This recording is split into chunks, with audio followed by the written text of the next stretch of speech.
인간이 짐승처럼 성욕을 표출하면 어떻게 될까요? 2008년 요제프 프리츠는 친딸을 24년간 감금하고 지속적인 폭행과 강간으로 체포되었습니다. 피해자인 엘리자베스와는 달리 24년간 정상인 행세를 하며 사회생활을 했습니다. 그렇다면 요제프는 어떻게 24년이나 은폐했을까요? 놀랍게도 요제프는 아내 로즈메리와 결혼하여 7명의 자식을 낳았고 9명의 식구가 한 지붕에서 같이 생활했습니다. 겉으로 보기엔 평범한 아버지로 보였지만 이상성욕에 지배당한 짐승이자 악마였죠. 요제프의 범죄는 지하실을 개조하는 것부터 시작됩니다. 방공호 용도로 설계된 지하실은 전쟁이 나지 않는 이상 누군가 들어올 일이 없었기에 친딸인 엘리자베스를 그곳에 감금시키고 사육할 계획을 합니다. 몇 년 동안 이상성욕을 위해 실험을 했습니다. 외부와 소통을 단선하고 소리도 새어나가지 않고 탈출하기 힘들도록 만들었죠. 오랜 시간 개조가 끝나자 요제프는 엘리자베스를 지하실로 불렀습니다. 지하실 정리를 위해 도와달라고 말이죠. 아빠가 도와달라는 말에 아무런 의심 없이 지하실에 간 엘리자베스는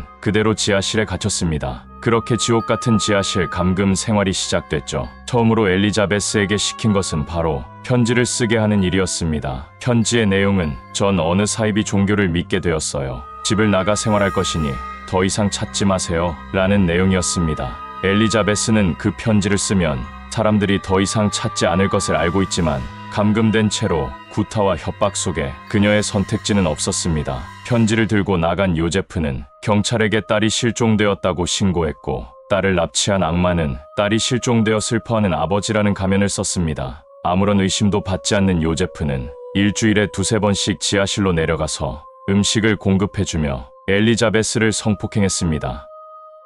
그로부터 약 9년 후 엘리자베스는 임신과 출산을 반복하였습니다. 첫째의 이름은 커스틴, 둘째는 스테판, 셋째의 이름은 리사였습니다. 리사는 유독 울음소리가 컸습니다. 방음에 신경 써서 만든 지하 감옥이라도 밀려오는 불안감이 요제프를 붙잡았습니다. 그래서 엘리자베스에게 또 편지를 쓰게 시켰습니다. 가출한 그녀가 피치 못할 사정으로 애를 낳고 키울 능력이 없어 집 앞에 버리고 간 것처럼 말이죠. 그렇게 리사는 요제프가 입양해서 지하실 위에서 성장했습니다. 다음으로 출산한 모니카도 마찬가지였습니다. 이렇게 입양한 엘리자베스의 아이가 알렉스까지 총 3명이었는데 알렉스는 사실 쌍둥이였습니다. 그의 쌍둥이 형제였던 마이클은 열악한 환경으로 지하실에서 사망했습니다. 그리고 지하실에서 화장까지 했습니다. 커스틴과 스테판은 이 모든 것을 보고 자랐습니다. 좁은 지하실에서 벌어지는 일은 보기 싫어도 보였고 듣기 싫어도 들렸습니다. 엄마인 엘리자베스와 할아버지인 요제프가 관계를 맺는 모습, 태어난 형제가 미지의 세계인 지하실 밖으로 나가기도 하고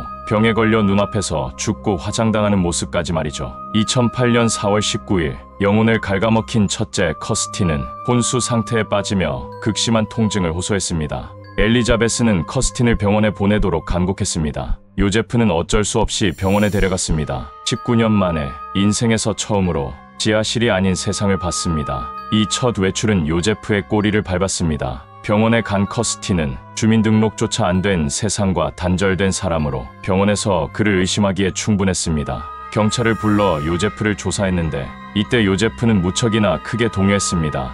당장은 지하실로 돌아갈 수 있었지만 들키는 것은 시간 문제라고 생각했죠. 심리적으로 크게 흔들린 요제프는 얼마 가지 못하고 지하실 문을 열었습니다. 그리고 하는 말이 24년 만에 딸이 돌아왔다 라고 누구도 속이지 못할 거짓말을 합니다. 경찰은 엘리자베스 실종 사건을 다시 조사하기 시작했고 유전자 검사를 통해 요제프의 아이들임이 들통나면서 요제프 프리츠의 끔찍한 납치 감금은 세상에 알려지게 되었습니다. 구독과 좋아요 눌러줘.